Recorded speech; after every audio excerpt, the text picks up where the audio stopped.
မိတ်ဆွေတို့သိပါသလား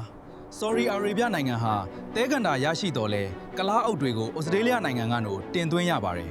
မိတ်ဆွေတို့သိပါသလားရှေးဟောင်းအီချစ်လူမျိုးတွေဟာသူတို့မွေးထားတဲ့ကြောင်တေဆုံးသွားရင်ဝမ်းနေခြင်းအထိမ်းအမှတ်အဖြစ်ညခုံးမွှေးရိတ်ကြပါတယ်မိတ်ဆွေတို့သိပါသလား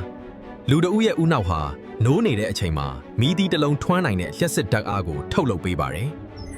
မိတ်ဆွေတို့သိပါသလားကမ္ဘာပေါ်မှာရှိတဲ့ရွှေအကုန်လုံးကိုအရေကြိုပြီးကမ္ဘာမြေပြင်ပေါ်ဖြန့်ခင်းရင်ဒူးစစ်အထိမြုပ်နိုင်ပါတယ်မိတ်ဆွေတို့သိပါသလားခရုတွေဟာသူတို့ရဲ့မျက်လုံးတစ်ဖက်ဖက်ပြက်စီးသွားရင်နောက်ထပ်မျက်လုံးအသစ်တစ်လုံးပြန်ပေါက်နိုင်ပါတယ်မိတ်ဆွေတို့သိပါသလားနှလုံးဟာခန္ဓာကိုယ်အပြင်ဘက်ရောက်နေရင်တောင်အောက်ဆီဂျင်ရနေသရွေ့ဆက်လက်ခုန်နိုင်ပါတယ်မိတ်ဆွေတို့သိပါသလားရှေးခေတ်အိုလံပစ်ပြိုင်ပွဲတွေမှာပါဝင်ချင်းပြိုင်ကြတဲ့အားကစားသမားတွေဟာအဝတ်အစားမပါဘဲဗလာချင်းပြိုင်ခဲ့ကြပါတယ်မိတ်ဆွေတို့သိပါသလားအဖြူရောင်ချောကလက်တွေဟာကကိုးတက်မပါဝင်တဲ့အတွက်တကယ်ချောကလက်အစ်စ်မဟုတ်ပါဘူး